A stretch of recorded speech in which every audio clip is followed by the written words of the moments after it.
অনশনে Trinamool councillor Mona Lisa দীর্ঘদিন তাকে বঞ্চিত করে রাখার অভিযোগ তৃণমূল নেতৃত্বের বিরুদ্ধে। ক্ষোভ মোনালিসার 49 নম্বর ওয়ার্ডের কাউন্সিলর মোনালিসা বন্দ্যোপাধ্যায় এর আগেও তিনি একই অভিযোগ তুলেছিলেন। তিনি বলেছিলেন দলের কর্মীরাই নাকি তাকে কাজ করতে দিচ্ছে না। তখনও আমরা দেখেছিলাম তিনি বিরোধিতা করেছেন, বিক্ষোভে বসেছেন, ধর্নায় বসেছেন। তিনি বলেছিলেন সুদীপ বন্দ্যোপাধ্যায় যতক্ষণ না তার সঙ্গে বৈঠক করে কথা বলে ততক্ষণ তিনি ধর্না ওঠাবেন না। তারপর আমরা দেখেছিলাম সুদীপ বন্দ্যোপাধ্যায়ের সঙ্গে তার বৈঠকের সেই ছবি। তবে তারপর আবারও তার একই অভিযোগ, সেই পুরনো অভিযোগ, দীর্ঘদিন তাকে বঞ্চিত করে রাখার অভিযোগ। সেই অভিযোগেই পুরনো সেই ধর্নার ঘটনার পর এবার অনশনে তৃণমূল কাউন্সিলর মোনালিসা বন্দ্যোপাধ্যায়। 49 নম্বর ওয়ার্ডের কাউন্সিলর মোনালিসা বন্দ্যোপাধ্যায় তিনি আবারও অনশনে বসেছেন। দীর্ঘদিন ধরেই তাকে বঞ্চিত করে রাখা হচ্ছে, দলের কর্মীরাই তাকে কাজ করতে দিচ্ছে না, তেমনটাই গুরুতর অভিযোগ তার। মোনালিসা বন্দ্যোপাধ্যায় 49 নম্বর ওয়ার্ডের কাউন্সিলর, দীর্ঘদিন ধরে তাকে বঞ্চিত রাখার অভিযোগ। সেই অভিযোগেই এবার অনশনে বসেছেন তিনি। ঠিক কি জানিয়েছেন তিনি শোনাবো।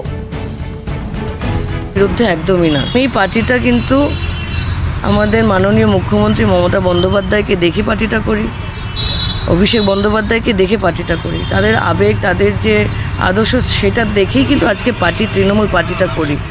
তো সুতরাং এটা আমার মনে হয় দায়িত্বর মধ্যে পড়ে। অ্যাজ এ কাউন্সিলর বলুন, অ্যাজ এ ওয়ার্কার হিসেবেও যদি বলুন, যদি কোনো রকমের সমস্যা যদি দেখতে পাই, বারংবার যদি রেপিটেটিভ একটা সমস্যা যদি বারবার যদি সারফেসে আসে, সেটা তো লিডারশিপকে জানানো তো একটা কর্তব্যের মধ্যে দাঁড়ায়। সিমিলারলি আমি এই জিনিসটাই করেছি। আমি সেদিন ধর্ণা দিয়েছি বা কি, আমার কী হচ্ছে কি, ওনার বাড়িতে গিয়ে আমি অনেকবার বলেছিলাম, কিন্তু কী হচ্ছে ওটা কোনো সুরাও পাইনি বলে সেদিন ওয়ার্কাররাও গেছিলো তাদের বক্তব্য রাখতে। আমার যেন আমাকে মনে হচ্ছে মানে জাস্ট তুমি আছো but you are not there. তো এই খুব হেল্পলেসনেস ফিল করছে। দলের বিরুদ্ধে একাধিক অভিযোগ মোনালিসার। এই বিষয়ে আরো বিস্তারিত জানবো। টেলিফোন লাইনে আমাদের প্রতিনিধি ইন্দ্রনীল রয়েছে। ইন্দ্রনীল, এর আগেও আমরা দেখেছিলাম মোনালিসা বন্দ্যোপাধ্যায় তিনি ধর্নায় বসেছেন একই অভিযোগে। আবারও অনশন তার, কতক্ষণ পর্যন্ত এই অনশন চলবে বলে তিনি জানিয়েছেন? দেখো, যে অনশন প্রক্রিয়া গতকাল থেকে তিনি শুরু করেছিলেন, তার যে দাবি যে দীর্ঘদিন ধরে দলীয় কাজে তাকে বঞ্চিত করে রাখার অভিযোগ করছেন তিনি। যদিও পাল্টা অভিযোগ কিন্তু দলের তরফ থেকে বলা হয়েছে এবং সাংবাদিক সম্মেলন করে সেই বিষয়টি জানানো হয় যে তাকে কোনো রকম ভাবে বঞ্চনা করা হয়নি, তিনি আমাদেরই কর্মী। কিন্তু তার যে দাবি, অর্থাৎ কাউন্সিলর মোনালিসার যে দাবি, তিনি বারবার বলছেন যে নতুন ভবনটা হয়েছে, সেই নতুন ভবনটা দ্বারোদ্ঘাটন কেন করা হলো, কি জন্য করা হলো, সেই বিষয়টা কিন্তু স্পষ্ট নয় তার কাছে। ফলে তিনি বারংবার বলছেন সেই যে বঞ্চনা, সেই বঞ্চনার অভিযোগ কিন্তু বারংবার তিনি তুলছেন। এর আগেও তিনি তুলেছিলেন কিছুদিন আগে, আবারও গতকাল থেকে তিনি অনশনে বসেছেন এবং যতক্ষণ না তিনি সদুত্তর পাবেন তিনি এই অনশন প্রক্রিয়া চালিয়ে নিয়ে যাবেন, এমনটাই কিন্তু তার তরফ থেকে বলা হচ্ছে। শুধু তাই নয়, এই যে বঞ্চনা, এই ভোটের মুখে যাতে দল কোনো বিড়ম্বনায় না পড়ে সেই দিকেও কিন্তু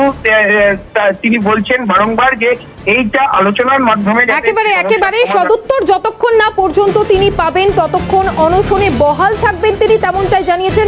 এই খবরে আমাদের অবশ্যই নজর থাকবে। অনেক ধন্যবাদ ইন্দ্রনীল। অন্যদিকে তৃণমূলের বুথ সভাপতি তিনি ঠিক কি জানিয়েছেন এই বিষয়ে শোনাবো। কাউন্সিলর উনি আমার মানে কি বলে আপনার গিয়ে বরিষ্ঠ আমাদের লোকসভার নেতা শ্রদ্ধেয় সুদীপ বন্দ্যোপাধ্যায়ের বাড়ির মানে ইলেকশন অফিসে উনি অনশন বসলেন। উনি কি এইটা যে উনি যে অনশন বসছেন, এটা একটু আমার সাথে আলোচনা করার ওনার এথিক্সের মধ্যে পড়তো না? উনি তো আমার সাথে আলোচনাটা করতে পারতেন। এবং আমি ওনার মানে শুধু ব্লক প্রেসিডেন্ট না, আমি ওর থেকে বয়স্ক হিসাবে, একজন বয়স্ক কর্মী হিসাবে আপনাকে বলছি, বয়স্ক কর্মী হিসেবে উনি তো এটা আলোচনা করতে পারতেন। কোটা হচ্ছে কি, উনি তো এই মানে কি এই কঠিন সিদ্ধান্ত নেবার জন্য উনি তো আমাদের সাথে একটা আলোচনা করতেন, কিন্তু সেটা একটা উনি আলোচনা না করে এই ইলেকশনটার মধ্যে যেখানে দেখছে সমস্ত বিরোধী দল মানে কীভাবে কুৎসা রচনা করে কুৎসা বানিয়ে এই আমাদের দলটাকে অবস্থা করার চেষ্টা করছে, সেই উনি দলের বিরুদ্ধে উনি বসে অনশনে বসলেন। বলুন এটা কি যুক্তি?